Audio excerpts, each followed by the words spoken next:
అన్ని అందిస్తూ నా ఎదుగుదలకు కృషి చేస్తున్న గురు దంపతులు బ్రహ్మర్షి తటవర్తి రాఘరావు సార్ గారికి, అలాగే బ్రహ్మ విద్వరిష్ట రాజలక్ష్మి అమ్మగారికి ఆత్మ ప్రణామాలండి.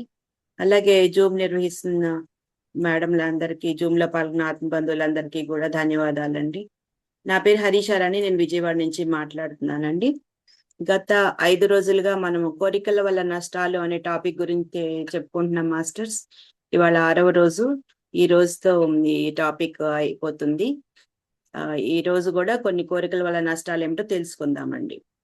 అలాగే కోరికలు, సంకల్పాలు శక్తిని హరిస్తాయి అనే టాపిక్ ఈ రోజు నేను చెప్తానండి. ఏంటంటే కోరికలు, సంకల్పాలు శక్తిని హరిస్తాయి అంటే శక్తి పోగొట్టుకుంటాం అనమాట. కోరికలు పెట్టుకున్న, సంకల్పాలు చేసినా గానీ మన శక్తి అనేది కోల్పోతాం. ఏ విధంగా కోల్పోతాము అనేది ఇవాళ ఈ రోజు టాపిక్ ద్వారా తెలుసుకుందాం. ఏంటంటే మరి ఎవరైనా సరే కోరికలకు బానిస అవ్వకూడదు, అవసరాలకు పరిమితం అవ్వాలి అని ముందు టాపిక్ల నుంచి మనం నేర్చుకున్నాము. అవసరాలకు ఎప్పుడు చూడండి, ఒక 5000 మీల్స్ కి 5 స్టార్ హోటల్కి వెళ్ళాం అనుకోండి, అక్కడ 1000 రూపాయలు అవుతుంది ఖర్చు.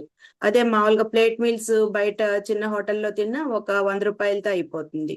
కానీ ప్రతిరోజు నాకు 1000 రూపాయల ఫుడ్డే కావాలి, 5 స్టార్ మీలే కావాలి అంటే అది కోరిక అవుతుంది అనమాట. కాబట్టి ఎప్పుడైనా సరే అవసరాలు, ఇప్పుడు అది తిన్నా కడుపు నిండుతుంది మనకి, ఈ 100 రూపాయలు ఫుడ్ తిన్నా కడుపు నిండుతుంది. కానీ మళ్ళీ ఆకలి అనేది ఇప్పుడు తిన్నామని రాత్రికి ఆకలి లేకుండా ఉండదు కదా, మళ్ళీ రాత్రికి ఆకలేస్తుంది మళ్ళీ. అందుకని ఎప్పుడైనా సరే ప్రతిరోజు 5 స్టార్ మీల్స్ తినలేం కదా, ప్రతిరోజు 1000 రూపాయలు ఖర్చు పెట్టుకొని తినలేం కదా, ఎన్ని రోజులు తినగలుగుతాం? అందుకని ఏదైనా సరే కోరిక అనేది అదుపులో ఉండాలి, కోరికలు పరిమితంగా ఉండాలన్నమాట. 1000 రూపాయలు తిన్నా అదే ఫుడ్, 100 రూపాయలు తిన్నా అదే ఫుడ్. అది మనం ఏంటంటే మన మనసుని అదుపు చేసుకోవడం ద్వారా మనం ఏదైనా చేయగలుగుతూ ఉంటాము, కోరికలను అదుపు చేసుకోగలుగుతూ ఉంటాము. మన కోరికలు తీరాలి అంటే ఇక్కడ ఏం చెప్తున్నారంటే గురువు గారు, ప్రకృతికి అనుగుణంగా జీవించాలి అని చెప్తున్నారు. మన ప్రకృతికి అనుగుణంగా జీవించినప్పుడు మన కోరికలు అనేది అదుపులో పెట్టుకోగలుగుతాం అన్నమాట. కొంతమంది అంటే ఇప్పుడు గతంలో చేసుకున్న దాన్ని బట్టి ఇప్పుడు మన జీవితం అనేది ఆధారపడి ఉంది. ఇప్పుడు మన గతంలో చేసుకున్న దాన్ని బట్టి మనం ఎంతో కొంత తినడానికి, ఉండటానికి లోటు లేని కుటుంబాలలో పుట్టాము, ఆ విధంగా జీవిస్తున్నాము. అలాగే మనము ఇప్పుడు చేసుకునేది మనకి భవిష్యత్తులో వస్తుంది అంటున్నారు. ఇప్పుడు మనం చేసుకున్న ఆత్మకర్మలు, ఆత్మ సేవలు వీటన్నిటి ద్వారా మన భవిష్యత్తు జీవితం అనేది బాగుంటుంది అనమాట. అందుకని మనం ధ్యానం చేసి జ్ఞానం సంపాదించుకుంటూ మన తెలిసిన జ్ఞానాన్ని అందరికీ కూడా పంచుతూ ఉండాలి. ఇదే అన్నిటికంటే గొప్ప సేవ. మనతో ఇదే కూడా వస్తుంది, మనం మరణించాకే ఈ జ్ఞానం అనేది మనతో వస్తుంది. అంటే మనకి ఇంకా ఏమి మన సంపాదించిన డబ్బు కానీ, ఆస్తులు కానీ, పిల్లలు కానీ, పదవులు కానీ ఏమీ రావు. మనతో వచ్చేది ఈ జ్ఞానమే. మళ్ళీ మనం చేసిన కర్మలు వస్తాయి. మన అందరి కోసం తప్పులు పాపాలు చేసి సంపాదించిన అవన్నీ పిల్లలు అనుభవిస్తారు, కానీ ఆ చేసిన కర్మల ఫలితం మాత్రం మనమే అనుభవించాలి. కాబట్టి మనం తెలుసుకోవాల్సింది ఏంటంటే మన మన కోసం చేసుకోవాలి, మనతో కూడా వచ్చే వాటి కోసమే మనం ప్రయత్నించాలి. మనతో కూడా వచ్చేదేంటి? జ్ఞానం. జ్ఞానం సంపాదించుకోవాలి. పత్రి గారు కూడా మనకేం చెప్తూ ఉంటారు? ధ్యానం ద్వారా జ్ఞానం, జ్ఞానం ద్వారా ముక్తి అన్నారు. అంటే ధ్యానం ద్వారా జ్ఞానం సంపాదించుకోవాలి, అప్పుడే మనం ముక్తిని, మోక్షాన్ని పొందగలుగుతాము. ముక్తి అంటే మన కర్మలు దగ్ధం చేసుకుంటేనే మనకి మోక్షం అనేది వస్తుంది. కర్మలు ఎలా దగ్ధం అవుతాయి అంటే మళ్ళీ సాధన ద్వారానే మన కర్మలు దగ్ధం చేసుకోగలుగుతాం అనమాట. అన్నిటికీ కనెక్షన్ ఉంటుంది. ధ్యానం ద్వారా జ్ఞానం, జ్ఞానం ద్వారా ముక్తి. అంటే ధ్యానం బాగా చేసుకోవాలి, అలాగే జ్ఞానం కూడా సంపాదించుకోవాలి అనమాట. రెండు ఉండాలి. ఒక పక్షికి 2 రెక్కలు ఎలా అవసరమో అలాగే ధ్యాన సాధన, అలాగే జ్ఞానము 2 కూడా మనకు ఉండాల్సిందే అని చెప్పి మనకి ఇక్కడ గురువు గారు కూడా స్పష్టంగా చెప్తున్నారు అనమాట. అలాగే కొంతమంది ఏమంటూ ఉంటారంటే, చాలా ఆర్థిక ఇబ్బందుల్లో ఉన్నాము, నేను చాలా అసలు చచ్చిపోవాలనిపిస్తుంది, నేను అసలు ఇంకా బ్రతికి ఉండలేను అని చెప్పేసి అంటూ ఉంటారు. అంటే అవన్నీ ఎందుకు వస్తున్నాయి వాళ్ళకి అంటే, గతంలో చేయకూడని పనులు చేయటం, మోసాలు చేయటం, పాపాలు చేయటం ద్వారానే ఇప్పుడు మనకి ఆర్థిక ఇబ్బందులు అనేది వస్తూ ఉంటాయి. ఎన్నిటికీ కర్మ సిద్ధాంతమేనండి. దేనికి చూసుకున్నా మన కర్మ సిద్ధాంతం బాగా అర్థం చేసుకుంటే గనక మనకి ఏది చేసినా సరే మనం చేసుకున్నదే, గతంలో మనం చేసుకున్నదే అని చెప్పేసి క్లియర్ గా అర్థం అవుతూ ఉంటుంది అనమాట. అందుకని మన కోరుకున్నట్టు మన జీవితం ఉండాలి అంటే మనం దానికి అనుగుణంగా, ప్రకృతికి అనుగుణంగా జీవించాలి. అప్పుడే మనకి భవిష్యత్తులో వర్తమాన జీవితం అనేది మనకి బాగుంటుంది అని చెప్పేసి మనం తెలుసుకోవచ్చు. కొంతమంది జాతకాలు చూపించుకుంటూ ఉంటారు. జాతకాలు చూపించుకొని దాంట్లో దోషాలు ఏమైనా ఉన్నాయి అనుకుంటే సరి చేసుకుంటూ ఉంటారన్నమాట. ఎన్ని జాతకాలు చూపించుకున్నా మనం గనక మన జీవితము ప్రకృతికి అనుగుణంగా జీవించకపోతే మనం ఎప్పటికీ కూడా నష్టపోతూనే ఉంటాము. వాటి వల్ల జాతకాల వల్ల ఉపయోగం ఏమీ లేదు. మనం చేసిన దాని వల్లే మన భవిష్యత్తు అనేది ఆధారపడి ఉంటుంది. మన భవిష్యత్తు బాగుండాలి అంటే మనం మంచి కర్మలు చేసుకోవాలి. అంతేగాని అధర్మంగా వ్యవహరించి అలాగే మోసం చేసి డబ్బు సంపాదించి సరే ఆ డబ్బు అంతా పోగొట్టుకుంటాము. ఎందుకంటే దానికి ఒకరి వంతు మనం సంపాదించుకుంటే దానికి 10 పోగొట్టుకుంటామంట. అంత నష్టపోతామన్నమాట. అందుకని ఎవరిని అధర్మంగా కానీ అన్యాయంగా కానీ మోసం చేయకూడదు అని చెప్పేసి మనం అన్ని తెలుసుకోవాలన్నమాట. కోరికలు అనేది అన్ని నష్టమే. అధర్మంగా ఎందుకు సంపాదిస్తాము? కోరికలు బాగా డబ్బు సంపాదించి బాగా సుఖపడాలి అనే కోరికతోనే అలాగే ఆస్తులు సంపాదించుకోవాలి, అలాగే ఇంకా మేడలు కట్టుకోవాలి, భూములు సంపాదించుకోవాలి. ఈ కోరికతోనే కదా మనం అన్ని పాపాలు చేసి అధర్మంగా వ్యవహరించి అందరినీ మోసం చేసేది. దాని ద్వారా మనకు కర్మలే వస్తాయి తప్ప మనతో ఆ సంపాదించిన ఆస్తులేమి రావు అని తెలుసుకున్నప్పుడు మన కోరికలకు పరిమితం అవుతాము. మనకు కావాల్సింది జ్ఞానం కాబట్టి జ్ఞానమే సంపాదించుకుంటాము. అంటే ప్రకృతికి అనుగుణంగా జీవిస్తే మనకి ఏది ఇస్తే ప్రకృతికి అదే వస్తుంది అని మనం తెలుసుకున్నాం. మన ప్రకృతిలో అందరికీ ఆనందాన్ని ఇస్తే మనకి ఆనందం అనేది వస్తుంది. అందరికీ సంతోషాన్ని ఇస్తే సంతోషం అనేది వస్తుంది. అందరికీ ప్రేమగా ఉంటే మన అందరితో ప్రేమగా ఉంటే ప్రేమ అనేది వస్తుంది. నిన్న కూడా మన ఒక స్టోరీ ద్వారా అత్త కోడల స్టోరీ ద్వారా తెలుసుకున్నాం కదా. అది ప్రేమగా ఉంటే ముందు కోడలికి అత్తగారు నచ్చలేదు, అత్తగారికి కోడలు నచ్చలేదు. తర్వాత ఏమైంది? కోడలు అత్తగారితో ప్రేమగా ఉండటం వల్ల అత్తగారు కూడా కోడలతో ప్రేమగా ఉన్నారు. ఏదైనా సరే మనం ఏది ఇస్తే అదే వస్తుంది. ప్రేమను పంచితే ప్రేమను మనం కూడా పొందగలుగుతాము అని చెప్పేసి మనం దీని ద్వారా తెలుసుకోవచ్చు. అలాగే మనకి ఒకటి మామూలుగా ఎంత సంపాదించినా సరే చూసుకోండి, మనం ఒక 5,000 సంపాదించిన వాడు బతుకుతున్నాడు, అలాగే 10,000 సంపాదించిన వాళ్ళు బతుకుతున్నారు, 50,000 సంపాదించిన వాళ్ళు బతుకుతున్నారు, ₹1,00,000 సంపాదించిన వాళ్ళు బతుకుతున్నారు. అంటే మనకు ఉన్నంతలో అవసరాలకు పరిమితమై బతికితే ఎంతైనా సరిపోతుంది. అవసరాలకు పరిమితం కోరికలతో ఉంటే కనుక ₹1,00,000 సరిపోదు. సరిపోని వాళ్ళకి ఎంతైనా సరిపోదు అనమాట. ఎందుకనంటే వాళ్ళ కోరికలు ఎక్కువ ఉంటాయి. అదే అవసరాలకు పరిమితమైన వాళ్ళు 10,000తోనే బతికే వాళ్ళు ఉన్నారు. ఇప్పుడు మనం చూస్తుంటే మనం చిన్న చిన్న ఉద్యోగాలు చేసుకునే వాళ్ళందరూ బతకటం లేదా? ఇప్పుడు లక్షలు కోట్లు సంపాదిస్తేనే బతుకుతున్నారా? అంటే వాళ్ళు కోరికలను పరిమితం చేసుకున్నారు. మనకు అవసరాలకి పరిమితం అయితే మనం ఎంత తక్కువ సంపాదన అయినా తృప్తిగానే బతకచ్చు అని చెప్పేసి మనం దీని ద్వారా తెలుసుకోవచ్చండి. పత్రికారు కూడా ఏమంటూ ఉంటారు? ఒక రొట్టె ఆ ముక్క ఆవకాయ తొక్క చాలదా అని అంటూ ఉంటారు పత్రి సార్ కూడా.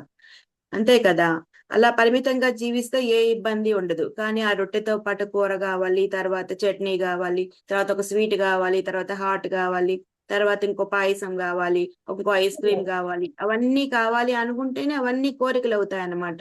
పత్రి సార్ ఎప్పుడు చెప్తుంటారు అంటే రొట్టె ముక్క ఆవకాయ తొక్క చాలదా అంటే అంత సింపుల్ గా ఫుడ్ కోసమే మనం రాలేదు ఈ జీవితంలోకి.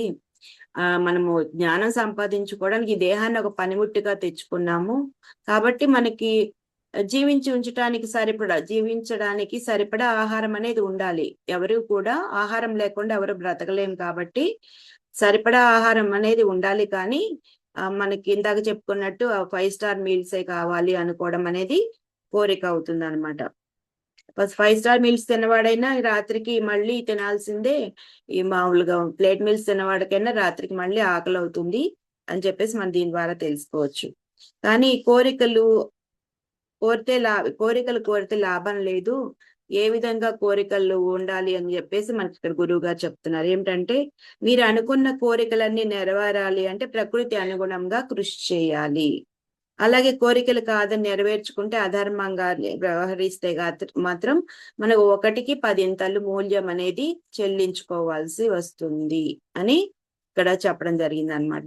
అలాగే రెండో పాయింట్ ఏంటంటే ఏదో ఒకటి సాధించి మామూలుగా సంకల్పాలు పెట్టి కోరికలు నెరవేర్చుకోవాలి అనుకుంటే కూడా మనం సంపాదించుకున్న శక్తిని అంతా కూడా నష్టపోవడం జరుగుతుంది అనమాట. కాబట్టి సంకల్పాలు కోరికలు అనేది పెట్టుకోకూడదు అని చెప్పేసి మనకి ఇక్కడ స్పష్టంగా అర్థమవుతుంది. ఏ విధంగా అయితే ఎవరైనా సంకల్పం పెట్టి ధ్యానం చేసినంత మాత్రాన కోరికలు అనేది మనం కోరుకున్నది అనేది జరగదండి.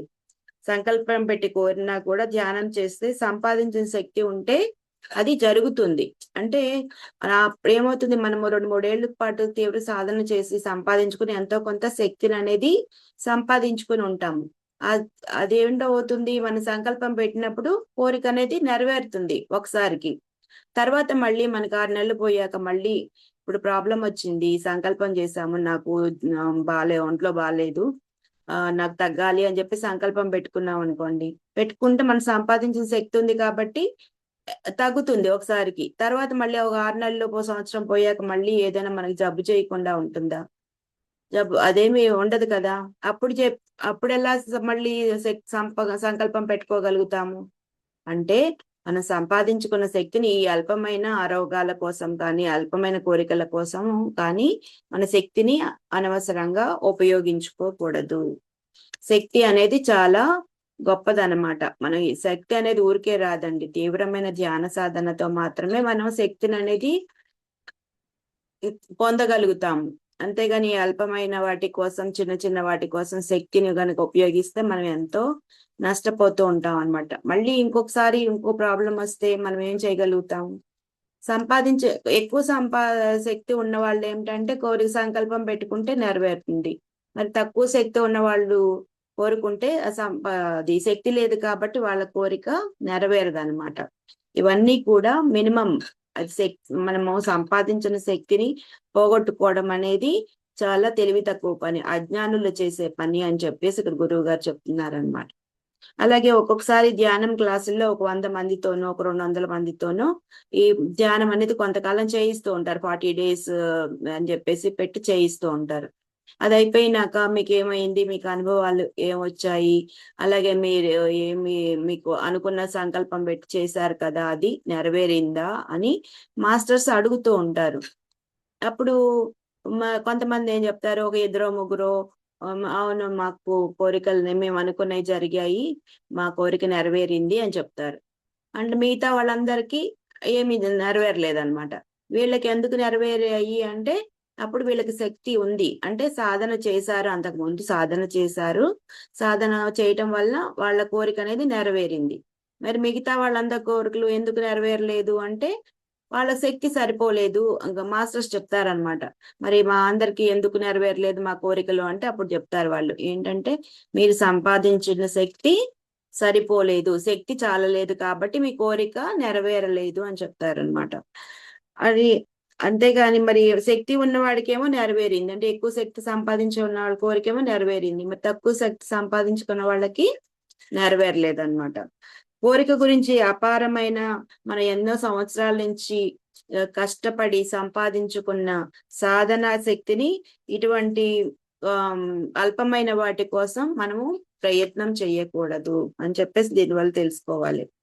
ఎందుకనంటే ఆ మాస్టర్ కి అవగాహన లేదు, సంపాదించుకున్న శక్తి కోల్పోతాము ఈ సంకల్పాలు పెడితే, మరి ఆ సంకల్పం వలన ఆ శక్తి అనేది పోతుంది దాని వల్లనే అతనికి తగ్గింది. ఒకసారికి తగ్గుతుంది, రెండోసారి వచ్చినప్పుడు ఏం చేస్తాము, మూడోసారి వచ్చినప్పుడు ఏం చేస్తాము, సంకల్పాలు పెట్టి శక్తి ఉంది కాబట్టి ఒకసారికి తగ్గింది, తర్వాత తగ్గదు కదా. అంటే ఎప్పుడు ఆ ఇద్దరికి తెలియదు, ఆ మాస్టర్ కి తెలియదు, అలాగే ఇప్పుడు తగ్గిన వాళ్ళకి తెలియదు అనమాట.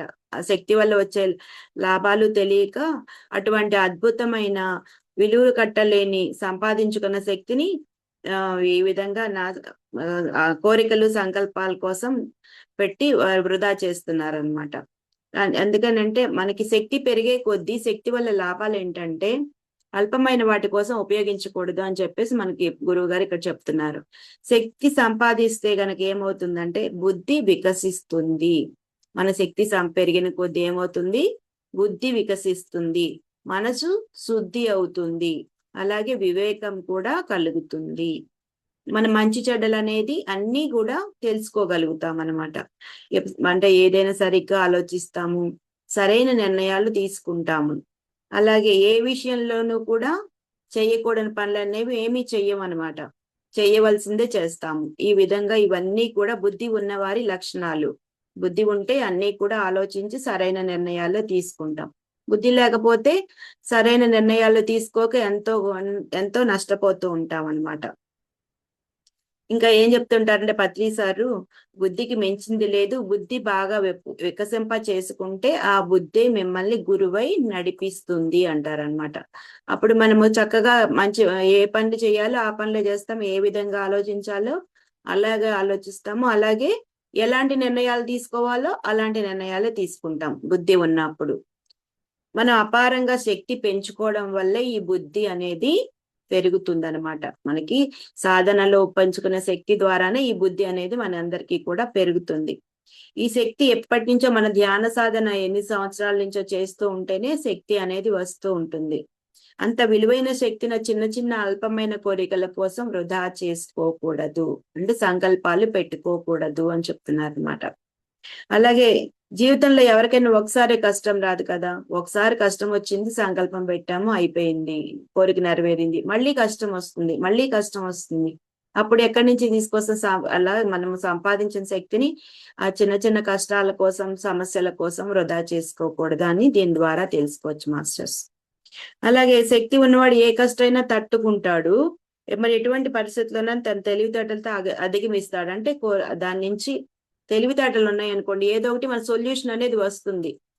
అలా శక్తి లేకపోతే ఆ కష్టాలు వచ్చినాయని ఎంతో బాధపడిపోతూ ఉంటాడు అనమాట. శక్తి ఉంటే మనం సంపాదించుకున్న శక్తితో ఏ కష్టాన్నైనా తట్టుకుంటాం అనమాట. సరే, నాకు తెలుసుకుంటాం, మనం తెలుసు కదా మనకి ఏంటంటే నేను చేసిందే గతంలో నేను చేసుకున్న దాని ఫలితమే నేను ఇప్పుడు అనుభవిస్తున్నాను అని మనకు తెలుసు. కాబట్టి ఎంతటి కష్టం వచ్చినా సరే ఆనందంగా స్వీకరిస్తాం. అంటే దుఃఖంలో కూడా బాధపడిపోం అనమాట, దుఃఖంలో కూడా సంతోషంగా ఉంటాం. గురువు గారు చెప్తూ ఉంటారు, జ్ఞాని దుఃఖంలో కూడా ఆనందంగా ఉంటాడు, అజ్ఞాని సంతోషంలో కూడా దుఃఖపడుతూ ఉంటాడు అని చెప్పేసి. అలాగే మనము దేవుళ్ళని అపారమైన శక్తులు ఉన్నవారు అని అనుకుంటూ ఉంటాం. వారు కూడా ఎలా శక్తి వచ్చింది వాళ్ళకందరికీ ఆ శక్తి అంటే, వాళ్ళు కూడా మానవులుగా పుట్టి తీవ్రంగా ధ్యానం చేసి అపారంగా శక్తి సంపాదించే దేవుళ్ళు అయ్యారు. ఇప్పుడు రాముడిని తీసుకోండి, ఆయన మానవుడిగా పుట్టాడు, మరి ధ్యానం చేశాడు, అలాగే తపస్సు చేసి ఎంతో శక్తిని సంపాదించారు. రావణాసురుణ్ణి చంపడానికి మరి వనవాసానికి వెళ్ళినప్పుడు ఆయన ఎంతో తీవ్రమైన ధ్యాన సాధన చేశారన్నమాట. అలాగే మరి కృష్ణుడి తీసుకున్న అంతే కదా, ఆయన మానవుడిగా పుట్టి ధ్యాన సాధన చేసి దేవుడయ్యారు. అలాగే ఇప్పుడు మనం శ్రీరాములు వారంట 10వ సంవత్సరం నుంచే ధ్యానం చేశారంట. అలాగే ఇంకా ఆంజనేయ స్వామి 2వ సంవత్సరం నుంచే ధ్యానం చేశారు. పత్రిగారు చెప్తూ ఉంటారు. కృష్ణుడేమో 4వ సంవత్సరం నుంచే ధ్యానం చేశారని మన పత్రిసారి ఇవన్నీ కూడా చెప్తూ ఉంటారు. అంత చిన్న వయసు నుంచే వారు మానవులుగా పుట్టి ధ్యాన సాధన చేసి దేవుళ్ళు అయ్యారు, అపారమైన శక్తిని సంపాదించుకున్నారు అనమాట. అలాగే రమణ మహర్షి కూడా రమణ భగవాన్ అంటూ ఉంటారు. ఆయన కూడా మరి శక్తితోనే భగవంతుడయ్యారు. ఆయన అందరికీ ఎవరికైనా సరే నువ్వెవరో తెలుసుకో, ఎవరి వెళ్ళినా ఆయన దగ్గరికి నువ్వెవరో తెలుసుకో అని చెప్పేసి చెప్తూ ఉండేవారు. అలాగే ఇంకా ఆయనకేమి పెద్ద కండలు లేవు, మామూలు మనిషి, చాలా సాదా సీదాగా ఉంటారు. అలాగే గోచి పెట్టుకునే వాళ్ళు ఆయన. అలాంటి ఆయన మరి అందరూ జ్ఞానం కోసమే అందరూ ఆయన దగ్గరికి వెళ్ళేవాళ్ళు అనమాట. మరి అటువంటి జ్ఞానం అనేది ఉంటే ఎవరైనా కానీ గొప్పగా ఎదగలుగుతాము మనం కూడా. అలాగే ఎంత శక్తి పెరిగితే మనకి అంత జ్ఞానం అనేది వస్తూ ఉంటుంది. అలాగే బుద్ధుడు కూడా 5.5 సంవత్సరాల పాటు ధ్యాన సాధన చేశారు. 5.5 సంవత్సరాల పాటు ధ్యాన సాధన చేసి శక్తిని ఎంతో సంపాదించుకున్నారు. అయినప్పుడే ఆనాపానసతి అనే ధ్యానాన్ని కూడా కనుక్కున్నారనమాట. ఆనా అంటే ఉచ్ఛ్వాస, అపాన అంటే నిశ్వాస, సతి అంటే కూడుకున్నది.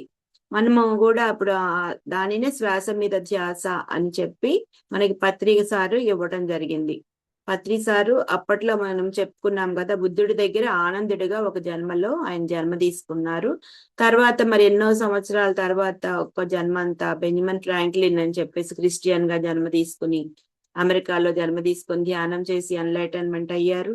అలాగే తర్వాత మళ్ళీ ఒరిస్సాలో 200 సంవత్సరాలు ధ్యాన సాధన చేసి ఎన్లైటన్మెంట్ అయ్యారు. తర్వాత హైదరాబాద్ లో హజరత్ ఇనాయత్ ఖాన్ అని చెప్పేసి సూఫీ మాస్టర్ గా ఉండి ఆ జన్మలో కూడా ధ్యాన సాధన చేశారు. మరి ఇప్పుడు మన పత్రి సార్ లాగా మనకి జన్మ తీసుకున్నారు. అంటే గత జన్మలలో ఆయన ఎంతో ధ్యాన సాధన చేయబట్టి ఇంక వెంటనే 3 నెలల పాటు ఆయన సదానంద యోగి గారు కనెక్ట్ అయినప్పుడు వెంటనే ఆయన దగ్గరికి గురువు గారిని కలుసుకోవడం జరిగింది. ఆయన ఇప్పుడు ఈ జన్మలో చేసిన సాధన కాదండి, అదంతా గత జన్మలలో చేసిన సాధనతో ఈ జన్మలో వెంటనే కనెక్ట్ అవ్వడం జరిగింది అనమాట. అందుకే మనది కూడా జ్ఞానం అనేది కూడా వస్తుంది, జ్ఞానాన్ని సంపాదించుకోవాలి అని మనకి గురువులు చెప్తూ ఉంటారన్నమాట. అలాగే పత్రి సార్ 4 జన్మలుగా ధ్యానం చేశారు కదా, ఇదంతా కూడా ఎంత శక్తిని సంపాదించుకున్నారు, మన ఇన్ని లక్షల మంది కోట్ల మందిని ఆయన జ్ఞానులుగా తయారు చేశారు, అందరి దుఃఖాన్ని పోగొడుతూ ఉన్నారు. మనం కూడా ఆయన మార్గంలో నడుస్తూ ఉన్నాము, మనము ధ్యానం చేస్తున్నాము, అలాగే జ్ఞానాన్ని సంపాదించుకుంటూ మనం కూడా ఆయన మార్గంలో ఎంతో జీవహింస మాన్పించి, అలాగే శాకాహార ర్యాలీలని, పిరమిడ్లు కట్టించడం అని రకరకాలుగా చేస్తున్నారు. అంటే ఇంతమందిని ప్రభావితం చేయగలిగారు అంటే ఆయన ఇన్ని కోట్ల మందిని, మరి జ్ఞానులకే సాధ్యం అవుతుంది కానీ మామూలు వాళ్ళకి సాధ్యం కాదు కదా. ఇప్పుడు మనం వెళ్ళి చెప్తే ఎవరైనా వస్తారు, ఒక 10 మంది వస్తారు, ఒక 100 మంది వస్తారు, అంతకంటే వేల మంది వస్తారా మనలాంటి వాళ్ళని చెప్తే? అంటే ఆయనకున్న శక్తి అలాంటిది, అంత తీవ్రమైన శక్తి సంపాదించుకున్నారు కాబట్టి అందరూ, ఆయన అంత జ్ఞానవంతులు కాబట్టి జ్ఞానం కోసం అందరూ కూడా ఆయనకి వెనకాల పడ్డారు. అందరం మనం కూడా ఎంతో ఆకర్షితులం అయ్యామన్నమాట. జ్ఞానానికి ఉన్న గొప్పతనం అలాంటిది. అలాగే మనం సంకల్పాలు పెట్టినా ఎలా శక్తిని కోల్పోతాం, సంకల్పాలు పెడితే ఎలా శక్తిని కోల్పోతాము అనేది ఒక చిన్న స్టోరీ ద్వారా మనం తెలుసుకుందాం. అలాగే ఇప్పుడు విశ్వామిత్రుడు అని మనకు అందరికీ తెలుసు కదా, పురాణాలలో ఉంటారు విశ్వామిత్రుడు. ఆ విశ్వామిత్రుడు శక్తి సంపాదించాలి అని చెప్పేసి తీవ్రమైన ధ్యాన సాధన చేస్తారంటే తపస్సు చేస్తారనమాట. 1000 సంవత్సరాలు తపస్సు చేసి చాలా శక్తిని సంపాదిస్తారు. శక్తిని సంపాదించినప్పుడు అటువంటి వాళ్ళు లోక కళ్యాణానికి వారు సంపాదించుకున్న శక్తిని ఉపయోగిస్తారా, లేకపోతే వాళ్ళు వినాశనానికి, అందరినీ అంటే వినాశనం అంటే నాశనం చేయటానికి ఉపయోగిస్తారా అని చెప్పేసి ప్రకృతిలో పరీక్షలు అనేది పెడతారంట. అలా ఇంద్రుడు విశ్వామిత్రుడిని పరీక్షించడానికి మేనకని పంపిస్తాడనమాట. మేనకని పంపిస్తే మేనకని చూసి విశ్వామిత్రుడు మరి అంత తపసంపన్నుడే, అంత శక్తివంతుడే అయినా సరే ఆ మేనకను చూసి మోహంలో పడతాడనమాట. ఎలాగైనా పెళ్లి చేసుకోవాలి అనుకుంటాడు మేనకని. అప్పుడు మేనకని అడుగుతాడు, నన్ను పెళ్లి చేసుకుంటావా అని.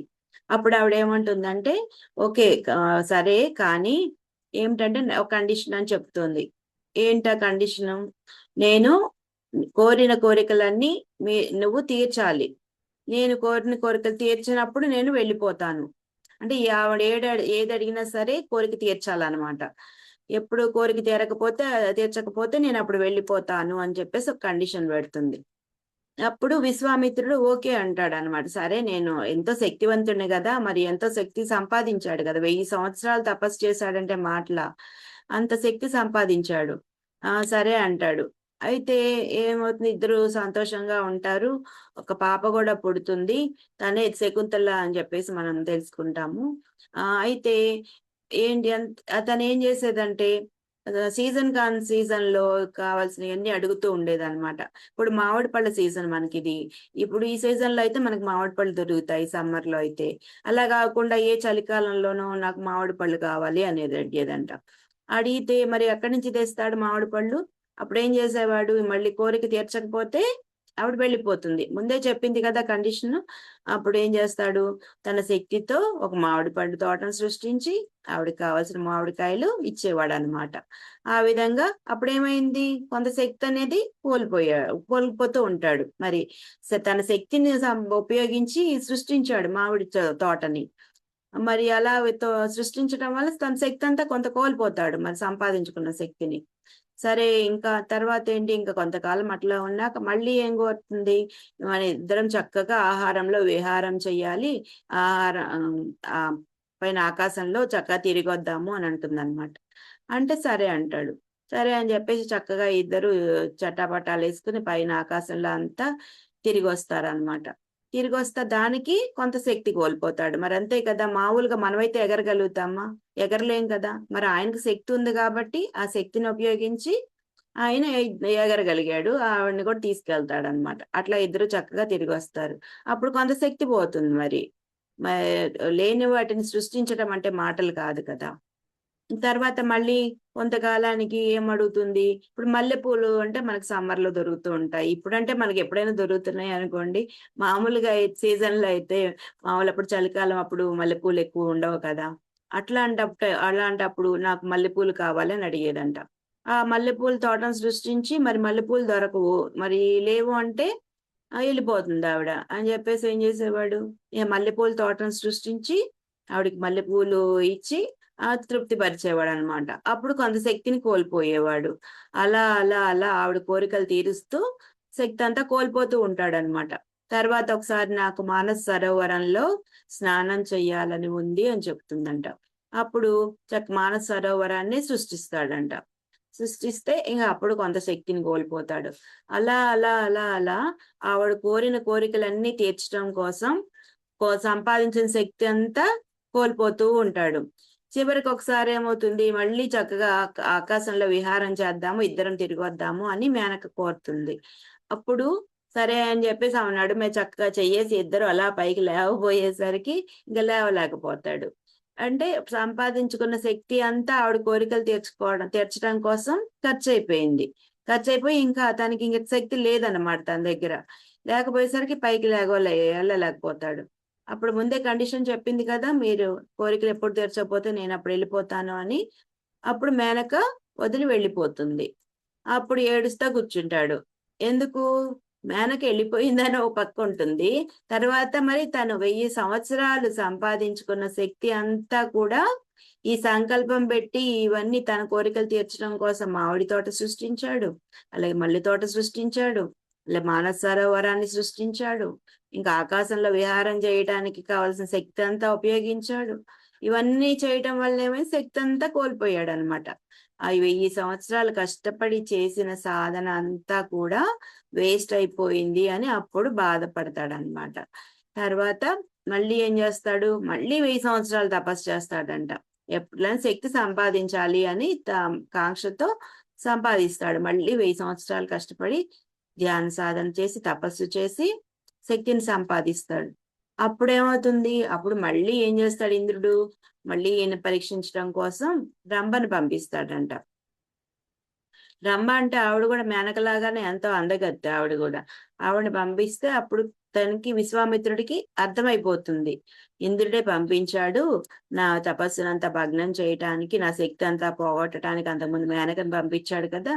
ఈసారి రంభను పంపించాడు అని చెప్పేసి ఏం చేస్తాడు, ఈ సరే కోపం వచ్చేస్తుందనమాట. ఇలా చేస్తాడా ఇంద్రుడు అని చెప్పి. కోపంతో ఏం చేస్తాడు ఆ రంభని, "నువ్వు శిలైపో" అని చెప్పేసి శపిస్తాడు. శపించేసరికి ఆ శిల అయిపోవడానికి తను సంకల్పం పెట్టాడు గదా! అందువల్ల ఏం జరుగుతుంది తన 1000 సంవత్సరాలు సంపాదించుకున్న శక్తి అంతా కూడా కోల్పోతాడు. ఆ ఒక్క శిలగా మార్చటాని కోసం అన్నమాట. అలా ఈ విధంగా ఫస్ట్ ఏమో కామంతో, కోరికతో మేనక కావాలనే కోరికతో తన 1000 సంవత్సరాల తపస్సు సంపాదించిన శక్తి అంతా కోల్పోయాడు. ఇప్పుడు రెండోసారి రంభని శిలగా అవ్వమని చెప్పి శపించేసరికి ఆ రెండోసారి కూడా సంపాదించుకున్న శక్తి అంతా కూడా మళ్ళీ కోల్పోయాడనమాట. అప్పుడేం చేస్తాడు, మళ్ళీ మూడోసారి మళ్ళీ తీవ్రంగా సాధన చేసి 1000 సంవత్సరాలు మళ్ళీ సాధన చేసి మళ్ళీ ఎంతో శక్తిని సంపాదించుకుంటాడనమాట. అప్పుడు మళ్ళీ ఇంద్రుడు పరీక్ష పెట్టడానికి తనే డైరెక్ట్‌గా వస్తాడు. స్వయంగా తనే వస్తాడు. అప్పుడు విశ్వామిత్రుడు భోజనానికి కూర్చునుంటాడు. ఇంద్రుడొచ్చేసరికి ఇంద్రుడికి అర్థమవుతుందనమాట. ఇంద్రుడే నన్ను పరీక్షించడానికి వచ్చాడు అని అర్థమయ్యి, తన భోజనం దగ్గర నుంచి లేచి చక్కగా ఆయనకి ఆతిథ్యం ఇచ్చి చక్కగా భోజనం పెడతాడనమాట. అప్పుడు ఇంద్రుడు ఎంతో సంతోషపడతాడు. ఇప్పుడు నువ్వు అంతకుముందు క్రోధంతో, మోహంతో ఇయంతా కూడా తన శక్తి అంతా కోల్పోయాడు. ఈసారి మాత్రం చక్కగా ఆతిథ్యం ఇచ్చేసరికి నువ్వు నీ అదే ఈ అరిషడ్ వర్గాలన్నీ అదుపులోకొచ్చినాయి కదా! అని చెప్పేసి నువ్వు బ్రహ్మర్షివయ్యావు అని చెప్పేసి ఆయనకి విశ్వామిత్రుడికి బ్రహ్మర్షి అనే పదవిని అదే బిరుదుని ఇస్తాడనమాట. నువ్వు బ్రహ్మర్షివయ్యావు అని చెప్పి. అప్పటినుంచి బ్రహ్మర్షి విశ్వామిత్రుడు అవుతాడనమాట. అంటే ఈ విధంగా మనము ఎంత తపస్సు చేసినా మనము ఏ శక్తిని సంకల్పాలు పెడితే గనక ఈ విధంగా నష్టపోతాము అని చెప్పేసి మనం ఈ కథ ద్వారా తెలుసుకోవచ్చు మాస్టర్స్. అలాగే మనకి ఇప్పుడు నిత్య జీవితంలో ఎప్పుడు చూసుకున్నా రామకృష్ణ పరమహంస అంటే ఈ మధ్య వారే కదా మనకి. అయితే ఆయన కూడా ఒకసారంట పడవ ప్రయాణం చేస్తూ ఉన్నారంట.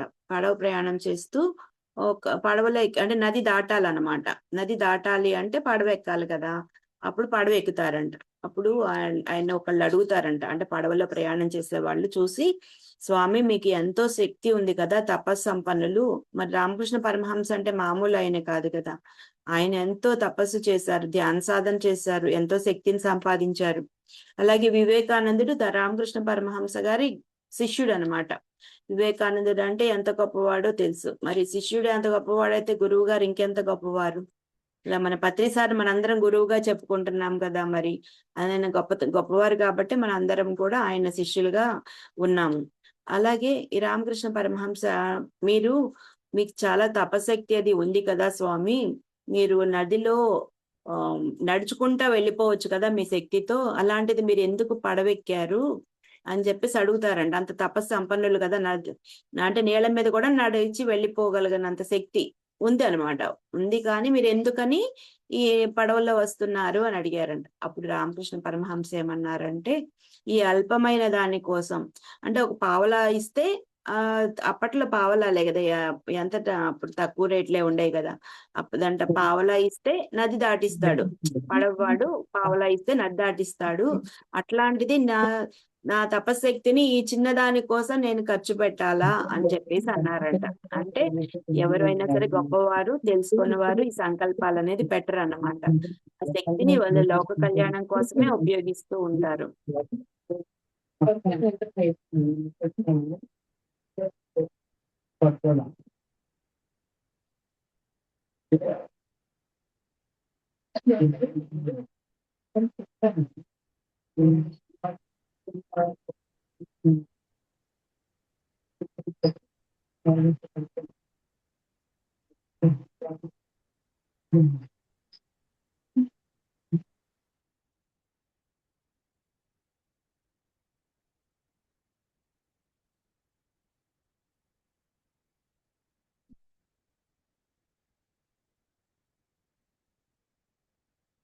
మేడం మీరు మ్యూట్ లోకి వెళ్ళిపోయారు మేడం.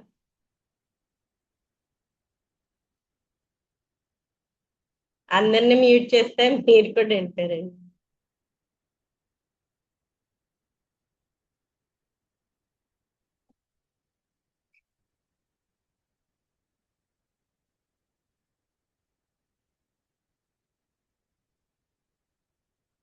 మ్యూట్ లో ఇంకా మ్యూట్ ఓపెన్ అవ్వాలి.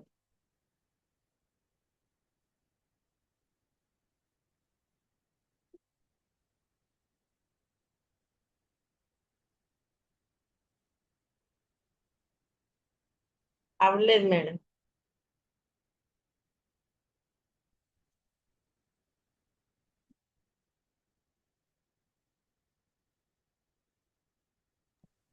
ఓకేనా మేడం?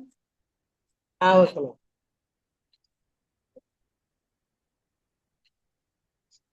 మనం గొప్ప గొప్ప వాళ్ళని ఆశ్రయిస్తే మన కష్టాలు, బాధలు అన్ని తొలగిపోతాయి అని మనం అనుకుంటాం. కానీ ఎవరైనా సరే గురువులు మనకి మార్గం చూపిస్తారు కానీ వాళ్ళు మన కష్టాలని పోగొట్టలేరు. మనకి మార్గం అనేది చెప్తూ ఉంటారు. అలాగే కొంతమంది ఈ షిరిడి బాబా దగ్గరికి కానీ, రమణ మహర్షి దగ్గరికి కానీ వీరందరూ మా కష్టాలు తీర్చండి అని వస్తూ ఉంటారు. షిరిడి బాబా కూడా మనకి బుక్ లో మనం చదువుతూ ఉంటే తెలుస్తూ ఉంటుంది. ఆయన భక్తులకి కష్టాలు తొలగించారు అని చెప్పేసి కూడా మనం తెలుసుకుంటూ ఉంటాం. అంటే ఎలా తొలగిస్తారంటే వాళ్ళు కూడా వాళ్ళు లోక కళ్యాణానికి ఉపయోగపడతారు. అంటే మనము వాళ్ళకి శక్తి ఇచ్చి వాళ్ళని బతికించినా లేకపోతే వాళ్ళ జబ్బులు తగ్గించినా సరే వాళ్ళు ఇప్పుడు దానికి మించి అన్నమాట ఎంతో అందరినీ కూడా మంచి మార్గంలో తీసుకురావడానికి వాళ్ళు ప్రయత్నిస్తారు అన్న వాళ్ళని మాత్రమే గురువులు వాళ్ళ శక్తితో బయటికి తీసుకొస్తారు. వాళ్ళన్న జబ్బులను తగ్గిస్తారు అని చెప్పేసి మనకి ఇక్కడ గురువు గారు చెప్తున్నారు. అలాగే అమ్మ విషయంలో రాజలక్ష్మి మేడం కూడా ఫైర్ యాక్సిడెంట్ అయింది ఆవిడకి. ఎప్పుడంటే ఈ ధ్యాన మార్గంలోకి వచ్చిన వెంటనే ఫైర్ యాక్సిడెంట్ అయిందనమాట. అప్పుడు 80% కాలిపోయారంట.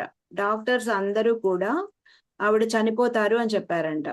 చనిపోతారు అన్న పత్రి సార్ మాత్రం బతుకుతారు ఆవిడ అని చెప్పేసి చెప్పారంట. అందరూ అసలు ఎవరికి నమ్మకం లేదంట.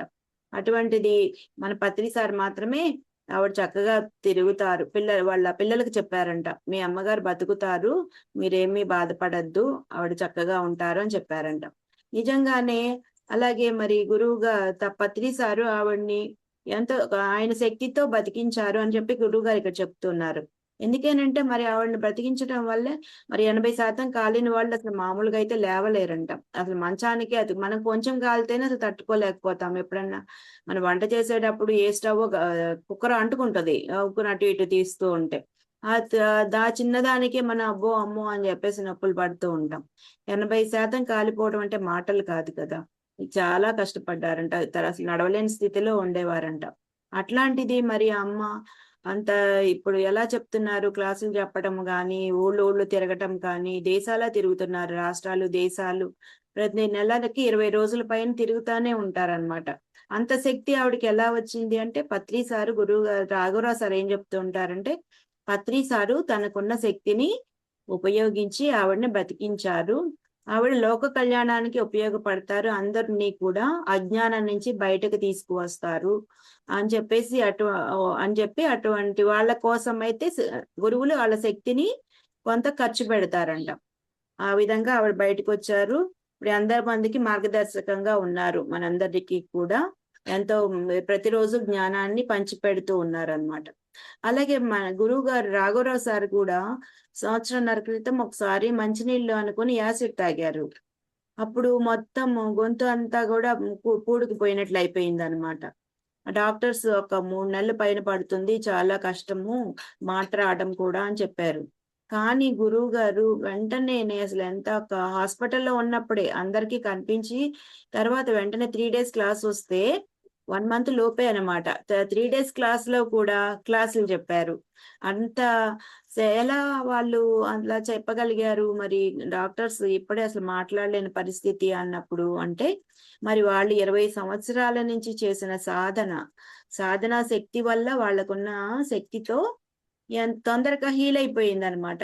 అది అందుకని చెప్పి తర్వాత డాక్టర్ దగ్గర హైదరాబాద్ వెళ్దాం అనుకుని ఆయన ఇక్కడే ఒకసారి టెస్ట్ చేయించుకుందాం అని భీమవరంలోనే టెస్ట్ చేయించుకున్నారు. చేస్తే అసలు వండర్‌గా ఎంత డాక్టర్ ఆశ్చర్యపోయారంట. మీరు అసలు ఎంతో చక్కగా లోపలంతా ఫ్రీ అయిపోయింది, లోపలంతా హీల్ అయిపోయింది మీకు అని చెప్పేసి ఒక ఇడ్లీ తినండి అని చెప్పారంట ఆ రోజు.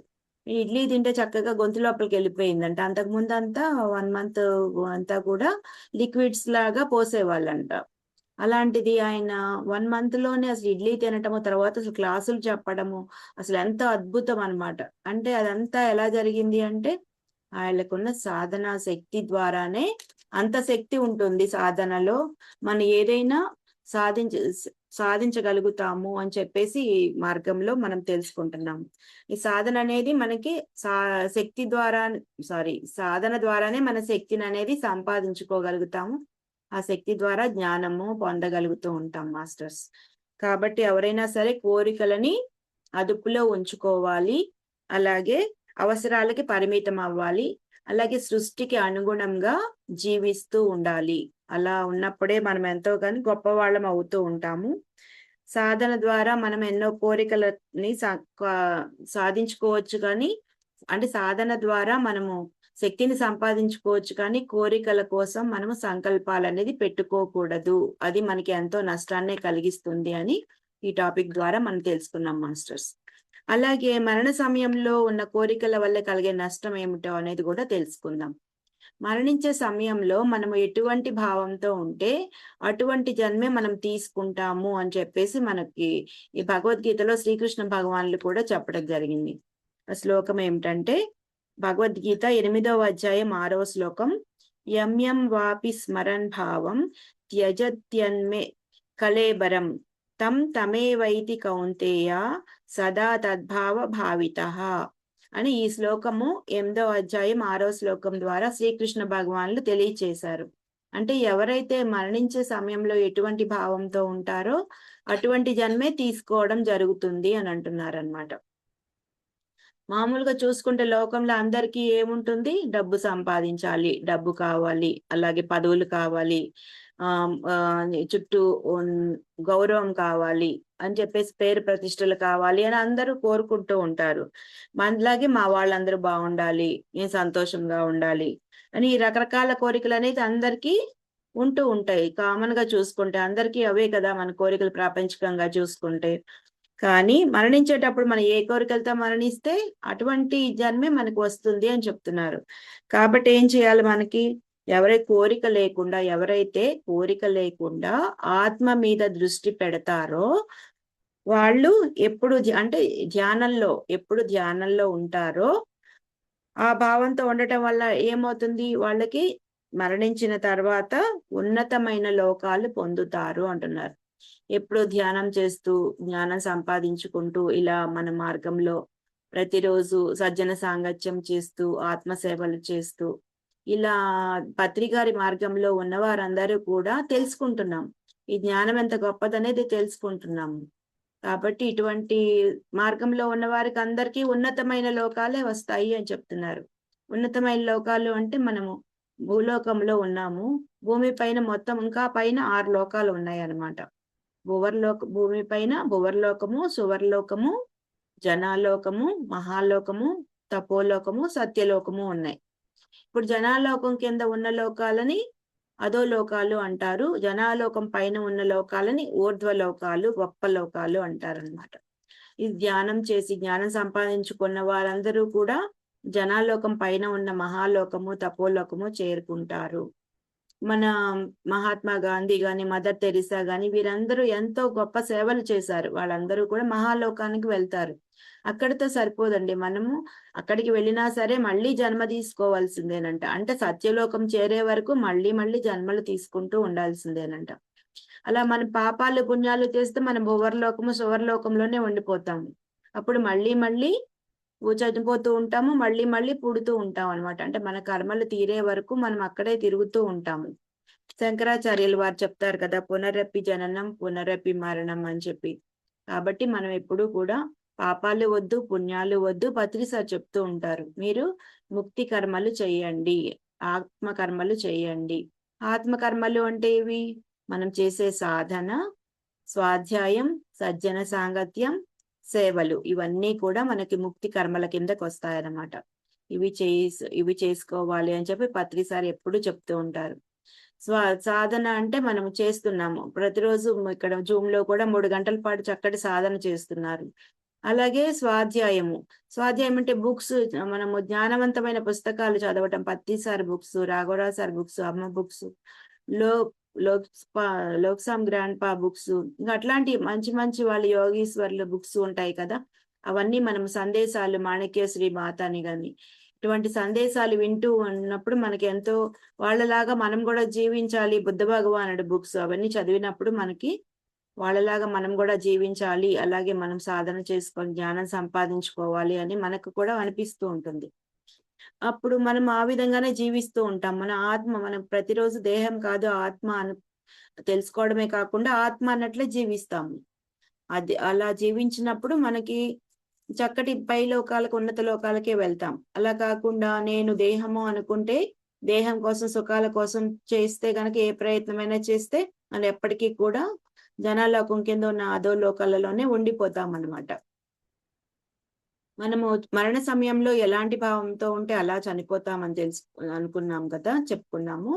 అంటే శ్రీకృష్ణ భగవానులు చెప్పారన్నమాట. దానికి ఒక చిన్న స్టోరీ చెప్పుకుందాం.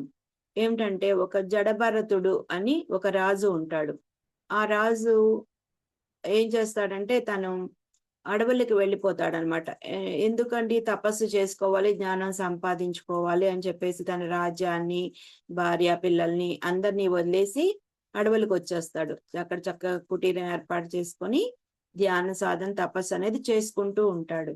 అయితే ఒకరోజు స్నానం చేసి వస్తూ ఉంటే ఆ పక్కనే ఒక లేడీ ప్రసవించి చనిపోతుందనమాట. ఆ చిన్న లేడీ ఉంటుంది. బిడ్డ పుట్టి ఉంటుంది. తల్లి లేడీ చనిపోయింది. అయితే అది అడవి కదా! అడవిలో మరి చిన్నది లేడీ అప్పుడే పుట్టింది. దాన్ని ఏ క్రూర మృగాలు తినేస్తాయో, ఏ పులులు, సింహాలు తినేస్తాయో అని చెప్పి ఏం చేస్తాడు, జాలిపడి ఏం చేస్తాడు, ఇంటికి తన ఆశ్రమానికి తీసుకొస్తాడు.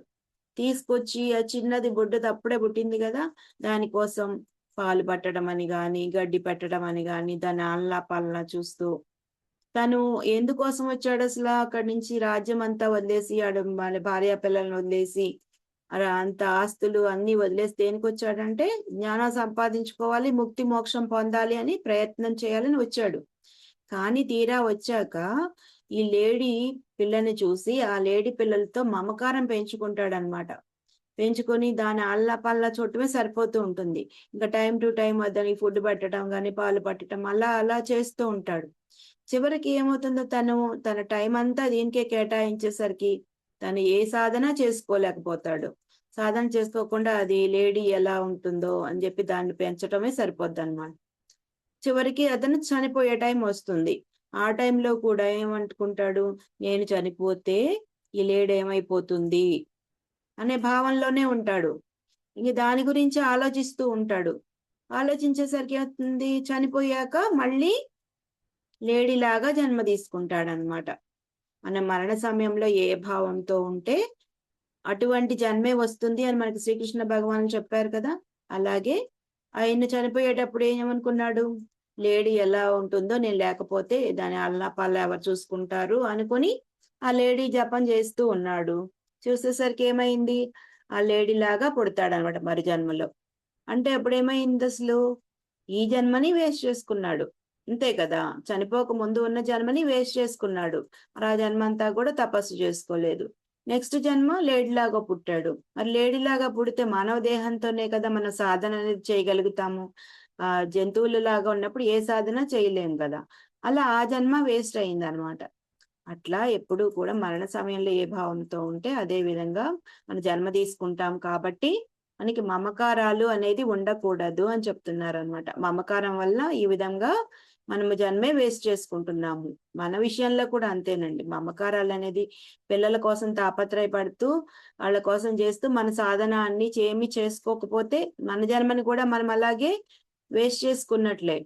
మమకారం అనేది ఉండకూడదు అని కాదు, మనము చేయవలసినవన్నీ చెయ్యాలి, వాళ్ళకి మన బాధ్యతలన్నీ నెరవేర్చాలి. కానీ మమకారం అంటే వాళ్ళు లేకపోతే నేను బ్రతకలేను అన్నట్లు ఉండకూడదన్నమాట.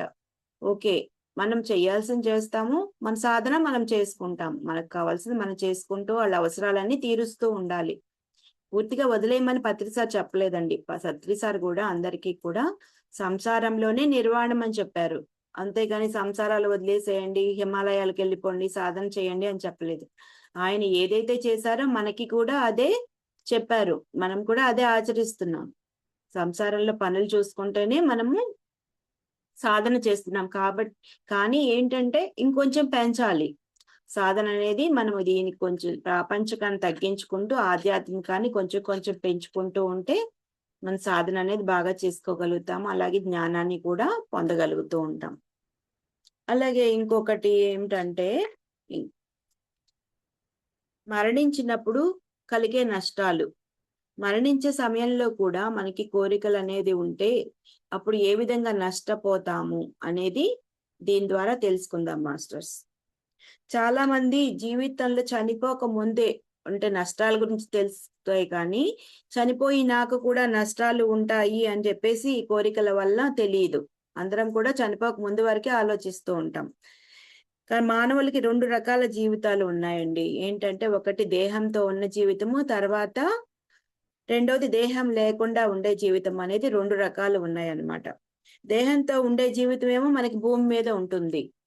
మరి దేహం లేకుండా ఉండే జీవితమేమో మనకి పరలోకంలో సూక్ష్మ లోకాల్లో ఉంటుంది అని చెప్తున్నారు అన్నమాట. అంటే మనం అక్కడ ఉంటాము, ఇక్కడ ఉంటాము. అంటే మన ఇక్కడేమో దేహం ఉంటుంది, అక్కడేమో దేహం ఉండదు, ఓన్లీ ఆత్మ ఉంటుంది. పైలోకాలలో ఆత్మ ఉంటుంది. అంటే మనం అందరం చెప్పుకున్నాం కదా, మన దేహం కాదు ఆత్మలం అని చెప్పుకున్నాం. దేహం చనిపోయినప్పుడు దేహాన్ని ఇక్కడ కాల్చేస్తారు. మన శరీరంలో ఉన్న ఆత్మ పైకి వెళ్ళిపోతుంది అనమాట. అప్పుడు ఆ ఆత్మ ఏమో పైలోకాల్లో ఉంటుంది, దేహం అనేది ఇక్కడ నశించిపోతుంది అనమాట. అలాగే దేహంతో ఉండటం ఏంటి, అసలు దేహమే నేను కదా అని అనుకుంటాం. కానీ ఏం చెప్తున్నారంటే ఈ దేహం నేను కాదు, నేను దేహం కాదు, నేను ఆత్మని అని తెలుసుకోవాలి అని చెప్తున్నారు ఇక్కడ. అలాగే ఇక్కడ మేను వేరు, దేహం వేరు. మేను అంటేనేమో శరీరము, నేను అంటేనేమో ఆత్మ అన్నమాట. మనము ఈ శరీరాన్ని మనము ఒక తల్లిగా, మన పూర్ణాత్మ నుంచి వచ్చిన అంశాత్మలం.